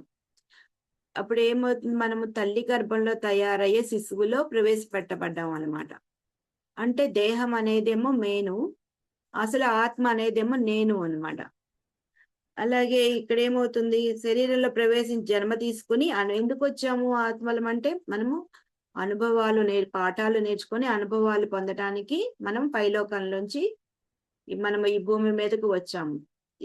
తెలుసుకొని అన్ని ధ్యాన సాధన చేసి జ్ఞానం సంపాదించుకోవడానికే వచ్చాము. కానీ ఇక్కడికి వచ్చాక ఈ మాయలో పడిపోయి, ఈ సమాజంలో పడి, తల్లిదండ్రుల ప్రభావంతో, సమాజ ప్రభావంతో మనం ఏమవుతున్నాము, అసలు మనం ఆత్మలమని, మనం పైలోకాల నుంచి వచ్చామని అసలు ఏమీ గుర్తులేదు మనకి. అంత భార్య, పిల్లలు, భర్త, సంసారం, అత్తమామలు, తల్లిదండ్రులు, ఈ సంసారంలో పడి కొట్టుకుపోతూ ఉన్నాము. మనకి సద్గురువులు దొరకడం ద్వారా మళ్ళీ మనకి గత జన్మలో మనం ఏ విధంగా వచ్చాము అనేది వాళ్ళు గుర్తు చేయడం ద్వారా మనం ఎంతో కొంత మన క్రితం జన్మలో చేసుకుని ఉన్నాం. గత జన్మలో ఎంతో కొంత జ్ఞానాన్ని సంపాదించుకుని ఉన్నాం కాబట్టి గురువు గారికి మనం అట్రాక్ట్ అయ్యాము, పత్రిసారికి అట్రాక్ట్ అయ్యాము. లేకపోతే మరి కొంతమందికి ఎంత చెప్పినా అర్థం కాదు. ఎందుకని మార్గంలోకి రారు అంటే, వారికి ఇంకా తెలియలేదు, అంటే ఇంకా తక్కువ జన్మలలో ఉన్నారు. మనం ఎంతో కొంత ఇప్పుడు 300 జన్మలు దాటిన వాళ్ళే ఈ ధ్యాన మార్గంలోకి, ఈ సాధనా మార్గంలోకి వస్తారని గురువు గారు ఎప్పుడు చెప్తూ ఉంటారన్నమాట. అంటే మనము తెలుసుకున్నాము, గత జన్మలో ఎంతో కొంత చేసి ఉన్నాం కాబట్టి వెంటనే ఈ ధ్యాన మార్గానికి పత్రిసారికి కనెక్ట్ అయ్యామని తెలుసుకోవచ్చు మనం. మనము జీవితంలో పొందే లాభాలన్నీ చనిపోయాక లాభాలు కాదు అనే సంగతి తెలుసుకుంటాం. ఎలాగంటే, మనం ఎంతో కష్టపడి ఎన్నో విజయాలు సాధిస్తాం. అంటే మన గొప్ప గొప్ప విజయాలు సాధిస్తూ ఉంటాము. కొంతమంది క్రికెటర్లో గొప్పగా ఉంటారు, అలాగే కొంతమంది చెస్ లో గొప్పగా ఉంటారు, పదవులు సంపాదిస్తాము, ఇవన్నీ సంపాదించుకుంటాం. కానీ అవన్నీ కూడా ఏవి మనతో కూడా రావు. మనతో కూడా వచ్చేదేంటి, మనం మరణించిన తర్వాత ఇవేమీ రావు. మనతో వచ్చేది జ్ఞానం ఒక్కటే. కాబట్టి మనకి అది కూడా నష్టమే అన్నమాట. మనం చనిపోయిన తర్వాత అది లాభం కాదు, నష్టం అని మనకి అర్థమవుతుంది. ఎందుకనంటే ఆత్మకు లాభం కలిగించే పనులు ఏంటంటే, మనకి జ్ఞానము, సాధన, జ్ఞానము, ఈ రెండే లాభం కలిగించేవి. మిగతావన్నీ మనకి నష్టాన్ని కలిగించేయే. గురువు గారు ఏం చెప్తున్నారంటే, తటవర్తి రాఘవరావు సారు, పత్రిసారి పరిచయం అయినాక నేను ఈ విషయం తెలుసుకోగలిగాను. అప్పుడు జీవితాన్ని మార్చుకున్నాను. అప్పుడు ఏమంటే, ఆత్మకు నష్టం కలిగించే పనులు చేయొద్దు అని చెప్పేసి పత్రిసారు, నువ్వు దేహం కాదయ్యా ఆత్మవు అని చెప్పారంట. అంటే ఆయనకి ఎన్నో కోట్లు ఉన్నాయి. తటవర్తి రాఘవరావు సార్ గారికి రైస్ మిల్లులు ఉన్నాయి, ఎంతో ఆస్తులు ఉన్నాయి. అవన్నీ మళ్ళీ వెంకటేశ్వర స్వామి గుడి కట్టించారు అని చాలా సేవలు చేస్తూ ఉండేవారు అనమాట. వృద్ధులకు పెన్షన్స్ ఇస్తూ ఉండేవాళ్ళు. రాజలక్ష్మి అమ్మ ట్రైనింగ్ నడిపిస్తూ ఉండేవారు అనమాట. అంటే వాళ్ళందరికీ, లేడీస్ కి కుట్లు గాని, అల్లికలు ఇట్లాంటివన్నీ కూడా నేర్పించేవారు. అందరూ ఎవరి కాళ్ళ మీద వాళ్ళు నిలబడాలి లేడీస్ అని చెప్పేసి అటువంటి చేసేవారు, సేవలు చేస్తూ ఉండేవారు. అప్పుడు పత్రి గారు గురువు గారితో పరిచయం అయినాక ఆయన అన్నారంట, నువ్వేం చేస్తావంటే, నువ్వు దేహం కాదయ్యా ఆత్మవు అన్నారంట. అని చెప్పి అంటే ఆయన గురువు గారికి ఏం అర్థం కాలేదంట. అప్పుడు సరే, మరి నీకు దేహానికి ఇవన్నీ ఉపయోగపడతాయి, కానీ నీ ఆత్మకు ఇవేమి సంపాదించినవేవి నీకు ఉపయోగపడవు, ఈ డబ్బు ఏమి నీకు కూడా రాదు అని ఆయన చెప్పడం జరిగిందంట. అప్పటి నుంచి ఆయన మొత్తం ఈ వ్యాపారాలు అన్ని మానేసి ఆత్మకు లాభం కలిగించే ఈ జ్ఞానము దానికోసమే కృషి చేశారు. ఎంతో గొప్పగా ఎదిగారు. అలాగే 100 పైన పుస్తకాలు రాశారు. అమ్మ గాని, గురువు గారు గాని 100 పైన పుస్తకాలు రాయగలిగారు అంటే, మరి మామూలు సామాన్యులకి అది సాధ్యం అవుతుందా? కాదు కదా. వాళ్ళంతా సాధన చేయబట్టి, అంత తీవ్రమైన కృషి చేయబట్టే అవన్నీ కూడా ఎంతో సాధించగలిగారనమాట. అలాగే మనం కూడా ఏం చేస్తూ ఉంటాము, శరీరానికి గొప్పగా ఉండాలని, శరీరానికి పేరు రావాలని, శరీరం గొప్పగా తయారవ్వాలని, శరీరానికి సౌష్ఠవంగా ఉండాలని ఫుడ్ పెడుతూ ఉంటాము. అలాగే దాన్ని ఎంతో బాగా చూసుకుంటూ ఉంటాం ఫుడ్ పెట్టి. బాగా జిమ్ములకు వెళ్తూ ఉంటాము, శరీరం బాగుండాలి, ఇవన్నీ చేస్తూ ఉంటాం అందరిలో గొప్పగా ఉండాలని. కానీ ఆత్మకేమీ చేసుకోము. తెలియనప్పుడు, ఈ ప్రపంచకంగా ఉన్నప్పుడు, ఆత్మ మార్గంలో లేనప్పుడు, ఈ ధ్యాన మార్గంలో లేనప్పుడు మనకి తెలియదు కదా. మనం ఇప్పుడు తెలుసుకున్నాము. తెలియక ముందు మనం కూడా అలాగే చేసాము. ఈ దేహాన్ని బాగా సుఖపెట్టాలని, ఏసీల్లో పడుకోబెట్టాలని, అలాగే ఈ డబ్బు సంపాదించాలని, వీటికే తాపత్రయపడ్డాం. ఇవన్నీ ఇప్పుడు తర్వాత అర్థమవుతుంది. మనం చనిపోయినాక చూసుకుంటే అప్పుడు అర్థమవుతుంది. వెనక ఏమీ రావు, నాకు కూడా ఏమీ రావు అని చెప్పి చనిపోయినాక అర్థమవుతుంది అనమాట.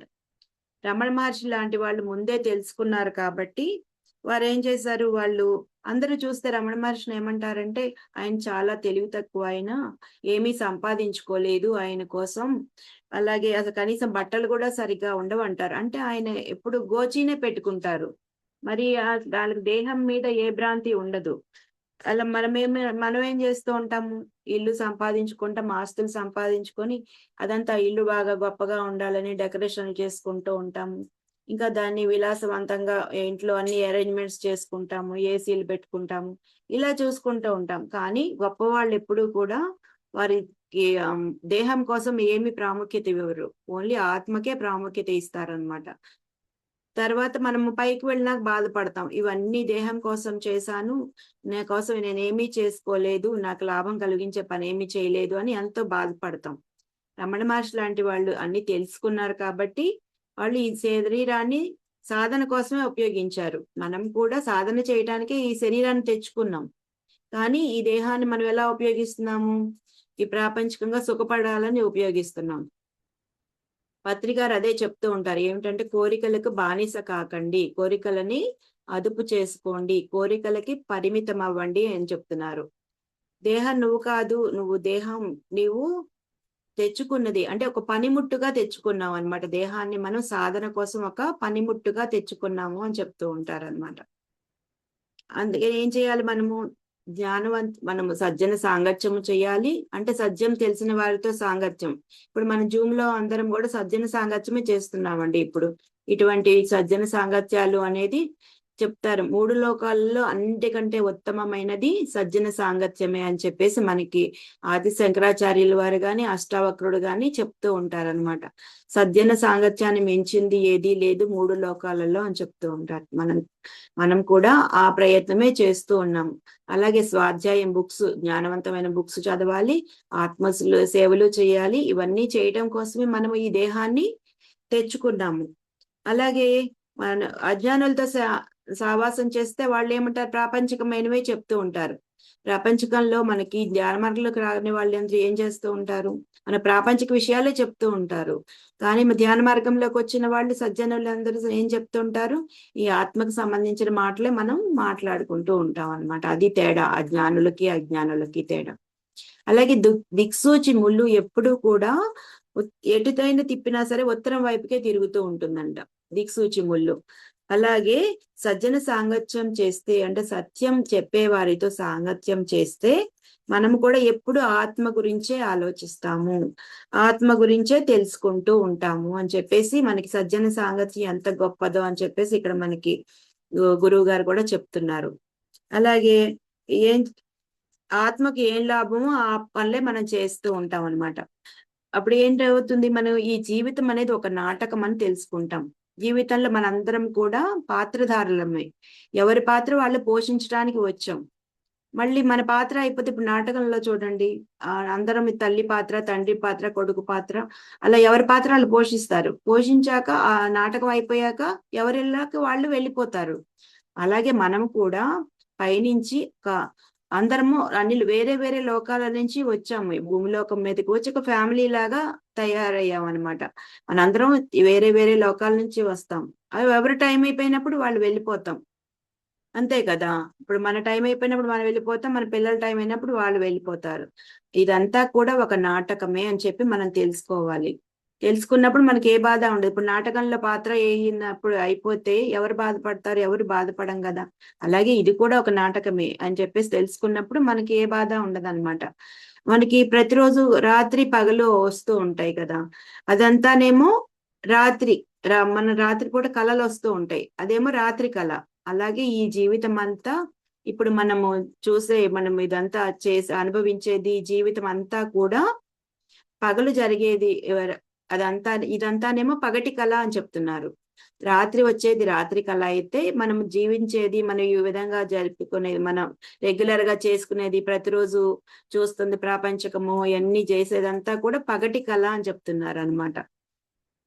మనం అందరం కూడా ఏం ఏదైనా మనకి చెప్తుంటారు. అర్జునుడు కూడా చనిపోయాక మహాభారతంలో చూసుకుంటే, అర్జునుడు కొడుకు చనిపోతాడు, అభిమన్యుడు చనిపోయాడని చెప్పేసి శ్రీకృష్ణుడిని ఎంతో నిందిస్తూ ఉంటాడు అనమాట. అర్జునుడు, నీ వల్లే నా కొడుకు చనిపోయాడు, నువ్వు నన్ను దూరంగా ఎక్కడికో తీసుకెళ్లిపోయావు, లేనుంటే నేను నా కొడుకుని రక్షించుకునేవాడిని అని చెప్పేసి. అప్పుడు శ్రీకృష్ణ భగవానులు ఏం చేస్తారంటే, అర్జునుడిని సూక్ష్మ రూపంలో పైలోకాలకి పంపిస్తారంట. అర్జునుడు వెళ్తాడు, అభిమన్యుడి దగ్గరికి వెళ్తాడనమాట. వెళ్ళి నాన్న అభిమన్యు అంటే, ఎవరు నువ్వు అని అడుగుతాడంట అభిమన్యుడు. అంటే, నేను నీ తండ్రిని అని చెప్తాడంట. చెప్తే, నువ్వు ఏ తండ్రివి, నాకు ఎంతో మంది తండ్రులు ఉన్నారు అని చెప్పేసి అంటాడంట. అంటే అసలు ఆ పైలోకాలలో మనకి వాళ్ళకి సంబంధమే ఉండదు అనమాట. కింద లోకాల్లో ఉండే వాళ్ళకి పైలోకాల వాడికి సంబంధమే ఉండదు. అంటే మనం ఎన్నో జన్మలు తీసుకుంటాం కదా, అలా ఎంతో మంది తండ్రులు ఉంటారు. అలాగే నువ్వు ఏ తండ్రివి, నువ్వెవరు అని అసలు అడుగుతాడు ఫస్ట్. అట్లా అనేసరికి ఆ అర్జునుడికి మతిపోతుంది అనమాట. అంటే తన కొడుకు అని అనుకుంటూ, కొడుకు కోసం అని చెప్పేసి ఏడుస్తూ ఉన్నాడు కదా. అక్కడికి వెళ్ళేసరికి అభిమన్యుడి అలా వినేసరికి తను కరెక్ట్ గా తెలుసుకుంటాడు. ఓకే, ఇది నా కొడుకు అంటే, అప్పుడు కృష్ణుడు చెప్పింది కరెక్టే అని తెలుసుకుంటాడు అనమాట. అంటే ఎవరైనా సరే వేరే వేరే లోకాల నుంచి వచ్చి ఇక్కడ నాటకంలో భాగంగా ఎలా అయితే ఒక స్టేజ్ మీద అందరం కలుస్తామో, అలాగే మనం కూడా అందరము ఫ్యామిలీ అంతా కూడా వేరే వేరే చోట నుంచి వస్తాం. తల్లి తండ్రి పిల్లలు అందరూ కూడా వేరే వచ్చి ఎవరి టైం అయినప్పుడు వాళ్ళు వెళ్ళిపోతూ ఉంటాము. దీనికోసం మనం వాళ్ళ మీద మమకారాలు పెట్టుకొని, వాళ్ళు లేకపోతే జీవించలేము అన్నట్లు ఉండకుండా మనము సాధన చేసుకోవాలి, జ్ఞానం సంపాదించుకోవాలి అని తెలుసుకోవాలి మాస్టర్స్. అలాగే మనం చనిపోయినప్పుడు ఏమవుతుంది, మన శరీరం ఏమో కింద ఉంటుంది, మన ఆత్మ పైకి వెళ్తుంది. అప్పుడు ఆ శరీరాన్ని కాల్చేస్తారు. చనిపోతే అంతే కదా, శరీరాన్ని కాల్చేస్తారు, ఆత్మ పైన ఉంటుంది, చూస్తూ ఉంటుంది అనమాట. మనం తీసుకెళ్ళడానికి 2 సహాయకులు వస్తారంట. సహాయకులు వస్తే వాళ్ళు మాతో పాటు రా, వాళ్ళ పైలోకాలకి వెళ్దాము అంటే, నేను రాను అంటాడు. ఎందుకనంటే కింద భార్య పిల్లలు అందరూ ఏడుస్తూ ఉంటారు. ఏడుస్తూ వాళ్ళందరి మీద మమకారంతో నా కోసం ఏడుస్తున్నారు వాళ్ళు, నేను సంపాదించిన ఆస్తులు ఉన్నాయి, అవన్నీ కూడా వదిలి వెళ్ళిపోతానా అని చెప్పేసి నేను ఇక్కడే ఉంటాను, నా భార్య పిల్లలు అంతా ఏడుస్తున్నారు నా కోసం అని అక్కడే ఉండిపోతాడనమాట. ఉంటే వాళ్ళకు 3 రోజులు చూస్తారు. 3 రోజులు చూసినా రాడు. తర్వాత 11 రోజుల వరకు చూస్తారంట. 11 రోజుల వరకు చూసినా ఇతను రాకపోతే సహాయకులు వెళ్ళిపోతారు పైకి. ఇతన్ని తీసుకెళ్ళడానికి ఆత్మ ద్వారాలు తెరిచి ఉంటాయి అన్నమాట 11 రోజుల వరకు. ఇతను రాకపోయేసరికి ఇంకా ఆత్మ ద్వారాలు మూసుకుపోతాయి. అప్పుడు ఇతను ఏమవుతాడు, 11 ఈ లోపు ఈ పిల్లలందరూ కొంచెం సెట్ అవుతారు. ఫస్ట్ రోజు ఉన్న బాధ రెండో రోజు ఉండదు, రెండో రోజు ఉన్న బాధ మూడో రోజు ఉండదు కదా. అలా అలా కొంత శోకం అనేది ఎవరికైనా తగ్గుతూ ఉంటుంది. అలా ఏం చేస్తారు, ఎప్పుడు ఏడుస్తూ కూర్చోరు కదా, వాళ్ళ పనులు వాళ్ళు చేసుకుంటూ ఉంటారు. 11 రోజుల కార్యక్రమాలు అయిపోతాయి. అయిపోయినాక ఎవరి పనులు వాళ్ళు చూసుకుంటూ ఉంటారు. భార్య మరి ఇంట్లో అన్ని సంసారం చూసుకోవాలి కదా, వంట చేసుకోవాలి, పిల్లలకి పెట్టాలి, ఇవన్నీ చేసుకోకపోతే ఎలా జరుగుతుంది. అప్పుడు ఇంకా భార్య తన పనులు చేసుకుంటుంది, పిల్లలు స్కూల్కి వెళ్ళాలి, చదువుకోవాలి, ఇవన్నీ వాళ్ళ పనులు వాళ్ళు చేసుకుంటూ ఉంటారు. అతనేమో కిందకి పైకి తిరుగుతా ఉంటాడు. చుట్టూ తిరుగుతా ఉన్న ఆత్మ మనకి కనిపించదు కదా, తాను అందరినీ చూస్తూ ఉంటాడు గాని భార్యకి కనిపించదు, భర్త పిల్లలు ఎవరు చూడలేరు, తన తండ్రి ఇక్కడే ఉన్నాడు, భర్త ఇక్కడే ఉన్నాడు అని చెప్పేసి. ఏం చేస్తాడు, ఆస్తులు ఉన్నాయి అవి చూసుకుంటా అటు ఇటు తిరుగుతాడు. ఎంతకాలం తిరుగుతాడు, తిరిగి వాళ్ళని ఏమంటారంటే, ఇక్కడే ఉండిపోయి ఉన్న వాళ్ళని ప్రేతాత్మలు అంటారు. ప్రేతాత్మలు అంటే ఇప్పుడు మనం చెప్పుకుంటూ ఉంటాం కదా, దయ్యాలు అంటారని. ఆ విధంగా తన జన్మని ఇక్కడ నష్టపోతాడు అనమాట. వాళ్ళతో వెళ్ళిపోతే గనక చక్కగా మళ్ళీ జన్మ తీసుకుంటాడు, మళ్ళీ ఎక్కడో ఎవరి తల్లికో పుడతాడు, మళ్ళీ కొత్త జన్మ తీసుకుంటాడు చక్కగా. కానీ ఇక్కడే ఉండిపోవడం వలన ఏమవుతుంది, దెయ్యం అయిపోతాడు. అలా మళ్ళీ పైలోకాలకి వెళ్ళాలంటే ఎన్నో సంవత్సరాలు పడుతుందంట. ఎప్పటికో గాని మళ్ళీ పైలోకాలకి వెళ్ళలేరన్నమాట. ఆ విధంగా ఎంతో టైం వేస్ట్ చేసుకుంటాడు. ఇదంతా కూడా ఈ భార్య పిల్లలు వీళ్ళంతా మోహంతో, ఈ కోరికల వల్ల వాళ్ళు ఏమైపోతారో అని చెప్పేసి ఆ బాధ వల్ల, అలాగే ఎన్నో సంపదలు ఆస్తులు సంపాదించుకున్నాను అవన్నీ వదిలి వెళ్ళాలి అనే దీనితో ఇక్కడే ఉండిపోయి దెయ్యం అయిపోయి ఎంతో నష్టపోతాడు. మళ్ళీ ఎప్పటికి వెళ్తాడంటే ఎన్నో వందల వేల సంవత్సరాల తర్వాత గాని మళ్ళీ పైలోకాలకు వెళ్ళలేడంట. అంత టైం వేస్ట్ చేసుకుంటాడనమాట. ఎందుకని వెళ్ళలేకపోతాడు? ఈ కోరికల వల్లే వెళ్ళలేకపోతాడు. జ్ఞానం ఉంటే ఇప్పుడు మనం తెలుసుకుంటున్నాం. మరణించిన తర్వాత మళ్ళీ మనకి జన్మ ఉంటుంది. ఈ దేహమే వదులుతాం కానీ ఆత్మ అనేది చనిపోదు. ఆత్మకి చావు లేదు అని మనందరం తెలుసుకున్నాం కాబట్టి మనం చనిపోయామనుకోండి, చనిపోతే ఏం చేస్తాం? చక్కగా సహాయకులు వచ్చినప్పుడు మనం వెళ్ళిపోతాము, మళ్ళీ జన్మ తీసుకుంటాం. అప్పుడు తెలియని వాళ్ళు, మన ప్రాపంచికంలో ఉన్న వాళ్ళకి తెలియకపోతే ఇలాగే ఉండిపోయి ఏమవుతారు? వాళ్ళు దయ్యాల్లాగా అవుతారనమాట. ఇదంతా ఎలా జరిగిందంటే కోరికల వల్ల నష్టమే జరుగుతుంది. మరణించిన తర్వాత కూడా జ్ఞానం తెలుసుకోకపోతే నష్టపోతాము అని చెప్పేసి మన గురువు గారు ఈ టాపిక్ ద్వారా తెలియజేస్తున్నారు. అందుకని ప్రతి ఒక్కళ్ళు కూడా కోరికల వల్ల చనిపోయిన తర్వాత కూడా నష్టపోతాం కాబట్టి మనకి జ్ఞానం సంపాదించుకోవాలి. మరణించక ముందే మరణించాలి అని చెప్తున్నారు. మరణించిన తర్వాత ఏం జరుగుతుందన్న విషయాలు తెలుసుకుంటే మనం ఎంతో చక్కగా ఉన్నత లోకాలకు వెళ్తాము. అంటే మనము చేసుకున్న కర్మలను బట్టి ఏ లోకాలకు వెళ్ళాలో ఆ లోకాలకు వెళ్తాం అన్నమాట. కాబట్టి కోరికలను అదుపు చేసుకోవాలి. కోరికలు అదుపు చేసుకునే మార్గమే మన పత్రి సార్ మనకు అందించిన శ్వాస మీద ధ్యాస ధ్యానం. ఈ ధ్యాన సాధన ద్వారా మాత్రమే మనం కోరికలని అదుపు చేసుకోగలుగుతాము. కోరికలకు కారణం ఎవరు? మనసు. ఈ మనసును అదుపు చేసుకుంటే కోరికలు అనేది మనకు అదుపులోకి వస్తాయి.